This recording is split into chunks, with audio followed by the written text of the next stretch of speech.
Greetings, and thank you for joining USource to explore how ESG, or environmental, social, and governance endeavors, create business value.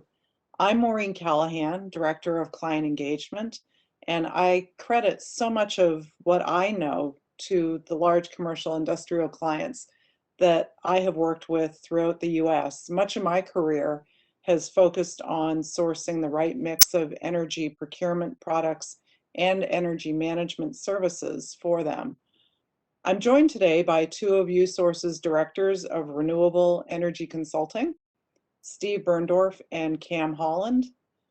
Steve began his renewables career more than a decade ago as a solar developer, and he has since helped businesses and municipalities fulfilling their renewable and sustainability goals.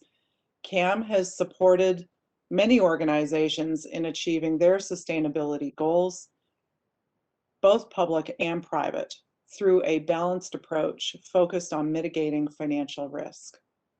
For the next 20 minutes, Steve, Cam, and I will address key questions within the energy component of ESG.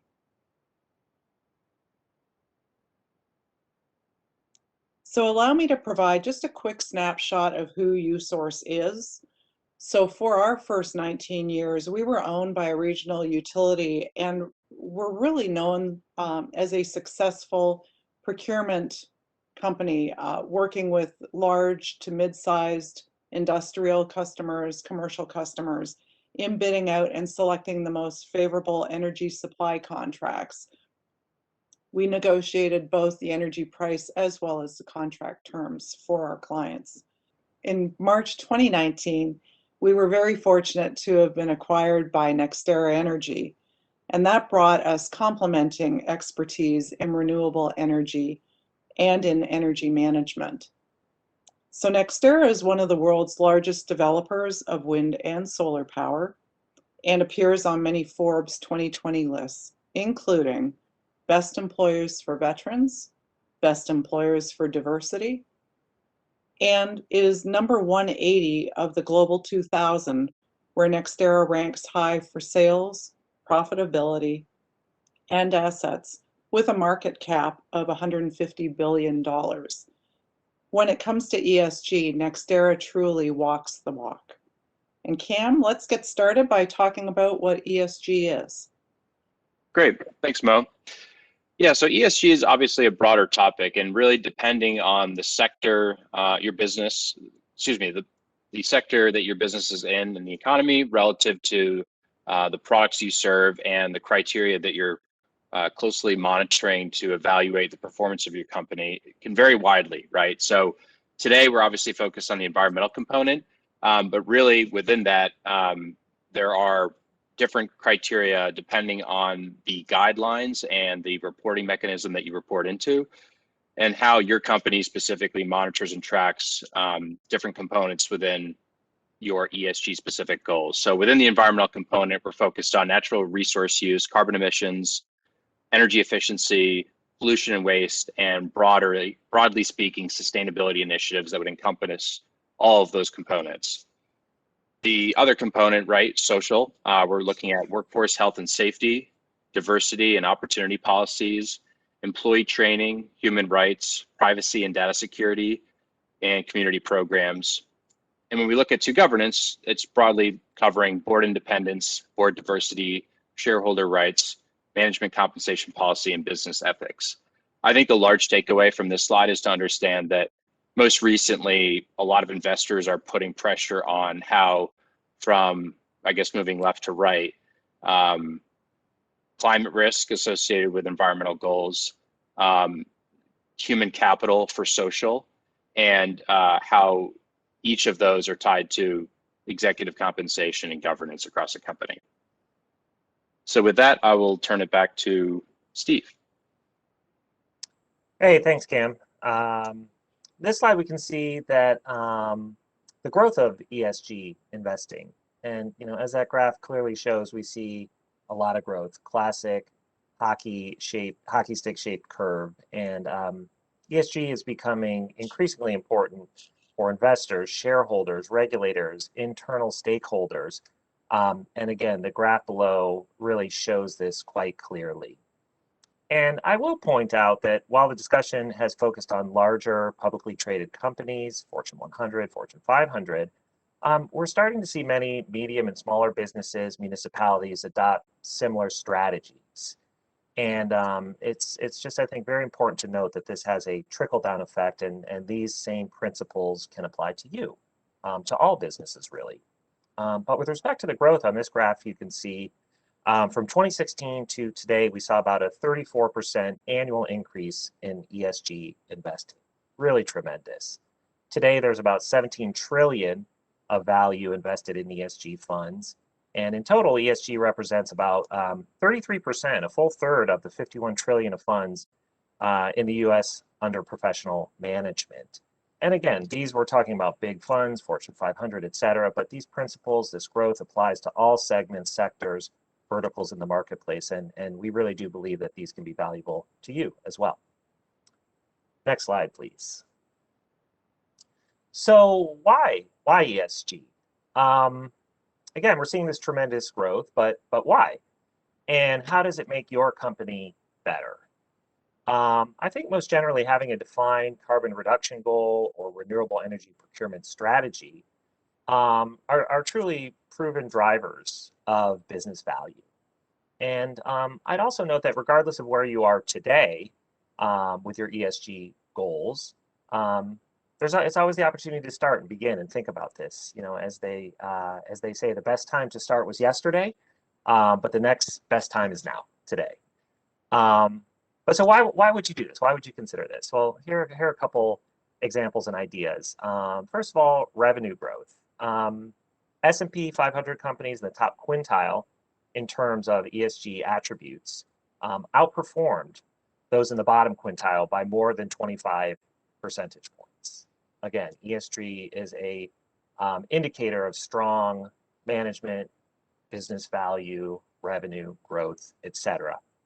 I would also add that these high ESG companies' stock prices were less volatile than their non-ESG counterparts. Lower costs. And this is a general principle, of course. You know, the more you look at, measure, think about your business, typically the lower the operating costs. And through ESG initiatives, there's just a lot of very practical, tactical things that you can benefit from. Reduce water, energy consumption, etc. Next, reduce regulatory cost and risk. Proactive compliance is a good thing. We all know that we're seeing more and more regulation coming down the pike. It doesn't ever seem to go away. And the more thoughtful you are about your business, especially through ESG initiatives, the more likely you are to comply with increased regulatory requirements and complexity. And finally, investment optimization. Certainly at the most basic level, choosing more sustainable equipment, more efficient equipment, investment in renewable energy, solar, battery storage, etc., all has a lot of long-term value. And I think we always hear the phrase doing well by doing good is a common ESG mantra. And I think that really applies here. An interesting statistic, one of the world's largest investment fund manager is quoted as saying, sustainability and climate integrated portfolios can provide better risk-adjusted returns to investors. And this is really seen and borne out by the fact that this particular fund had 10 trillion of investment in 2018 in ESG funds, and that's over 100 trillion today, and targeting 200 trillion by next year, 2022. A lot of growth there. So anyway, with that, I'll turn it back over to you, Cam, and to talk a little bit more about how to approach the E in ESG. Great, thanks, Steve.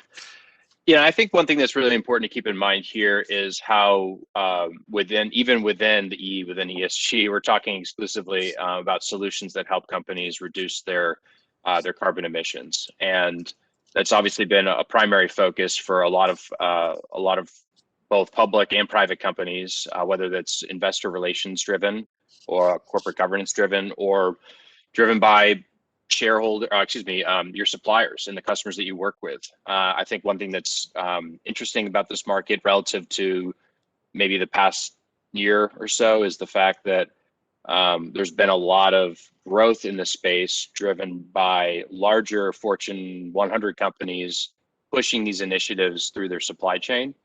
And that impact will basically have a trickle down effect through different types of organizations that are not necessarily public or I would say part of that Fortune 500 category, right?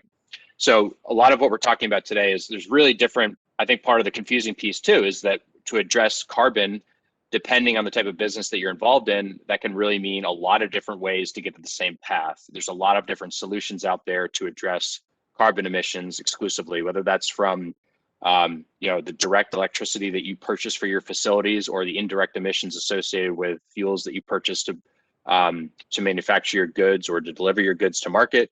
There's a lot of different types of solutions out there that really capture different components of that carbon chain, if you will, and how it would impact your business. And not all solutions are, I would say, every company's different. So not all solutions are going to be applied or integrated in the same portfolio, if you will, for every company that we work with. But one thing that we do at USource is we help optimize this decision-making process.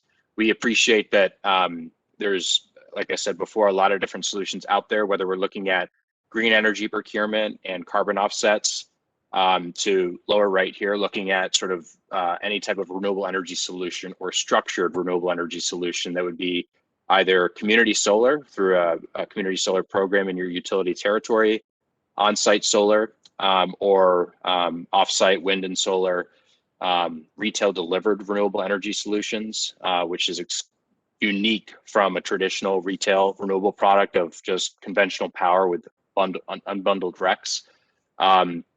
And obviously the other well-known scenario of a virtual power purchase agreement, which is the common mechanism for many corporates to achieve their sustainability goals. And then looking at the sort of northwest to southeast axis here, looking at different ways to reduce the carbon impact of fleet and mobility within a company, whether that's with EV infrastructure or charging solutions, and alternative fuels such as renewable natural gas or hydrogen.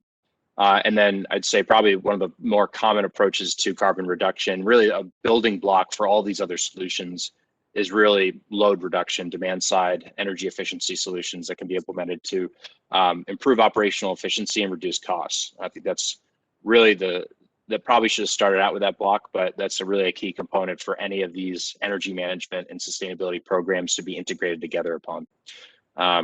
So with that, I'll hand it back to Mo. Great. Thank you very much, Cam. So let's get it down to a more localized, more personal level. So the next question would be, how would you actually approach the energy segment of ESG? So it's clear you're going to need to create key performance indicators to illustrate where you are succeeding and then to steer your efforts to stay on course. So USource sees this as a 4-step process, which is illustrated here.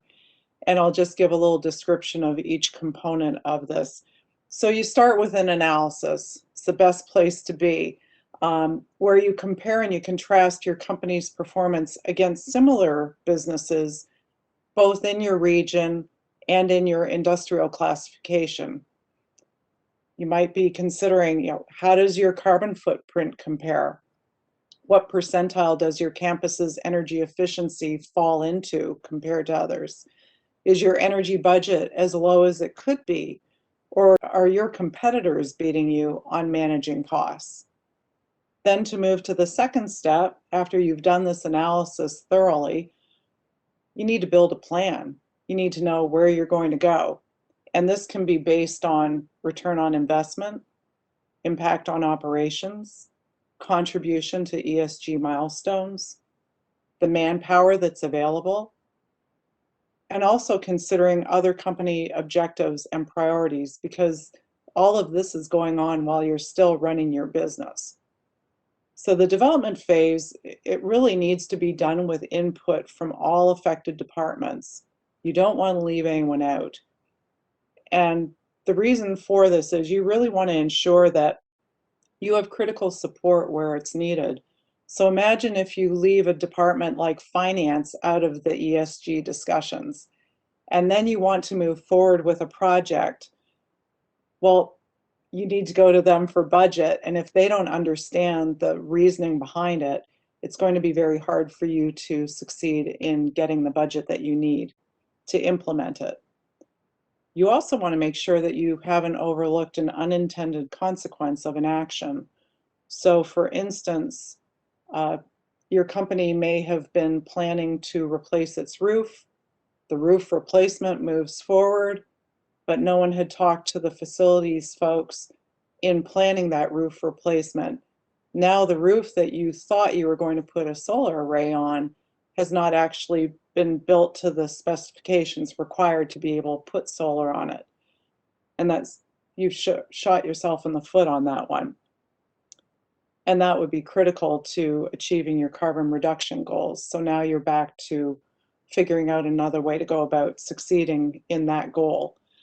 You want to make sure that you haven't overlooked a scheduling conflict, and something as simple as wanting to do an LED lighting retrofit. You also need to be talking with your production folks, because you don't want to be planning that retrofit to go forward at the same time where you're in peak production and you can't interrupt anything that's happening on the production floor. You also want to make sure that you have clearly defined the roles and the responsibilities in pursuing each of these ESG energy-related objectives. You also want to make sure you have buy-in and that people understand what their responsibilities are and they're ready to perform them.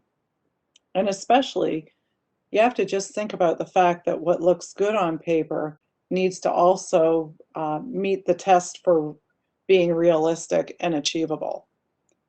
So then if you go to the third slot here, it's execution. That's the plan's implementation, which can be even tougher than creating the plan, because this will most likely also include outside resources. So you have to have been planning for that. So a question I would ask is, do you even have the internal resources who are capable of selecting the right vendor or vendors for the job for each thing that you want to do? You will want to conduct an RFP to ensure that you're getting fair pricing. You also want the most favorable contract terms from a company that offers the best service and reliability, creditworthiness, and references. So you have to ask yourself, can you oversee your plan's execution using internal resources, or is it wiser to have a consulting company do the heavy lifting for you? After all, there's a lot in play, and that will determine whether or not your plan succeeds. And there will be a lot of people who will be watching, both internally and externally. So with the skills and the resources of a consultant that is well versed in energy, the odds of success are in your favor. And the fourth component or activity is the evaluation that's within the process. And that should be an ongoing activity. You really do need to measure your progress and determine if a corrective course is warranted, or are you ahead of time? And maybe there's a chance to move up something else. You want to consider, is the solar array delivering the demand reduction that you projected? Did the HVAC upgrade result in anticipated energy cost savings? Are you ready to move forward with a renewable project? Or is there a quicker way to achieve carbon reductions until your site expansion plans are solidified? All of this is how you measure how your progress is. So with this four-step process in play, next you will want to tell your employees and your communities how you are doing. Cam, can you share some thoughts on the ESG reporting? Great. Thanks, Mo. Yeah, happy to. So this is one example, to Mo's comments earlier, right? How NextEra really walks the walk when it comes to ESG. And as we mentioned before, right, and specifically within their environmental component, this is a snapshot from NextEra's ESG reporting annual report. And one thing I think that's unique to every company, right, is everyone has their own unique sector of the economy that they're in, which is going to be basically dictate, depending on the type of reporting mechanism that you sign on to, is going to have different criteria for how you evaluate each of your goals within the report. So one thing I think that's important here to mention is that relative to the utility sector, I think one thing that NextEra is well known for and been recognized for publicly is the performance of the generation fleet that they have across the company, which is heavily focused on both utility scale wind and solar, and the benefits that come with that. Obviously, CO2 emissions reductions, not just for our company, but frankly for North America at large, which also has massive implications for local development and the benefits of having these assets in communities is not to be left out. So a lot of that has to do with cleaner air, empowering different communities across the country, and with all those different components combined, obviously increasing our operational performance through through renewable assets. So this is just one snapshot of how our company looks at it, and obviously focusing on the renewable energy component, but it's important to consider how your company will basically be reporting into, which, depending on the type of reporting initiative that you sign on to, you'll have unique criteria to capture, and that's something that you should consider as you go through different reporting mechanisms in that evaluation process. And so with that, I guess I'll hand it back to Steve for some takeaways. Hey, thanks, Cam. Thanks, Mo. Listen, I think there's been some really great information here, and just want to quickly give a few summary bullet points and takeaways, if you will. I think first and foremost, ESG can be nuanced and confusing. It's growing, changing, developing, evolving. So there's a lot going on here, but it doesn't have to be. I think with the help of a consultant, somebody who knows this field very well, you can really shape your plans to be both effective and important within the organization. Secondly, I would say explore your organization's existing sustainability goals and requirements. Most likely, there's somebody within your organization who's thinking about this.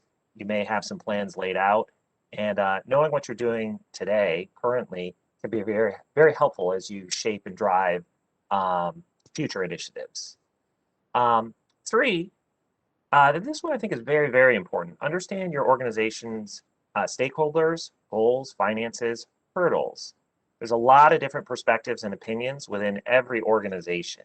And if you can understand how something gets done within your organization, governance, who's making decisions, what's important to whom, you can really weave together a comprehensive and thoughtful plan that's going to drive business value. I think that one's really, really critical. 4, ESG can provide positive economic and marketing impact for your business. And I would contend, in fact, it has to. Looking back as a solar developer, which I did for a number of years, I never once sold a project or developed a project that didn't have positive economic benefit. The same holds true for ESG more generally. They're not mutually exclusive. And finally, consider using a consultant to sit on your side of the table to help you with the planning and execution here. It's great to have somebody, an extra set of hands, somebody who knows a little bit about ESG to guide you, and they can be involved as you like, and they really will make this process happen more smoothly. Of course, we'd be happy to do that, but please, I implore you, find somebody who can help you, who knows this field, and I think you'll be very successful. And with that, I think we have a few questions that have come in. We may have time for one, so I'll turn that back over to Cam to share and address. And thank you in advance. Great, thanks, Steve. Yeah, so I'll just choose one of these questions. So what is the best type of sustainability reporting my company can participate in? There's really no one set standard out there. There are many. It really depends on the type of company that you operate in and really what you want to lead with in terms of which key criteria you want to be monitored by. So with that, I would say it's really important to understand the universe of different criteria and reporting mechanisms that are out there, and having, again, I would say just as having somebody on your side of the table to evaluate and help you make that decision relative to, especially when it comes to sustainability and renewable energy and carbon emissions. Using a consultant to help you with that process is important, and also to help get a lay of the land before making any key decisions as to which reporting entity you'll be using. So I would just leave it at that. So, but thank you, Steve, and thank you all for joining for the webinar today.